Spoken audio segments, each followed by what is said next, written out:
অনলাইনে মাঝে মধ্যে যখন চুইঝালের গাছ দেখি, বিখ্যাত খুলনা চুইঝালের গাছ, তখন মনের ভিতরে অনেক ভালো লাগে।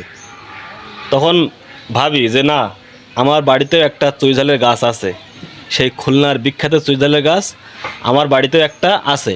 এটা আমি বলতে পারি সবার সাথে। তো অনেকে হয়তো বলবেন যে না, আমি হয়তো কোনো ফেক ভিডিও অথবা কোনো ফেক গাছ দেখাচ্ছি। তো অবশ্যই যারা যারা চুই ঝাল খেয়েছেন বা চুই ঝালের গাছ চেনেন, খুলনার বিখ্যাত চুই ঝাল, অবশ্যই তারা কমেন্টে জানাবেন।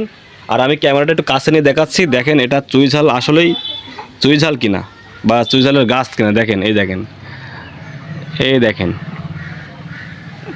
পুরো মেঘনি গাছের আগা ছেয়ে গেছে, নিচ দিক থেকে একটু মোটা, উপরে গিয়ে চিকন হয়ে গেছে, আরও মোটা আছে। আমি দেখাচ্ছি গোড়ার দিক থেকে, এই যে দেখতে পাচ্ছেন অনেক মোটা হয়েছে। আমার নিজ বাড়িতেই আছে চুইঝালের গাছ, ভাবতেই খুব ভালো লাগে। দেখতে পাচ্ছেন এই যে খুবই মোটা গাছ, গোড়া কিন্তু আরও মোটা হয়ে গেছে।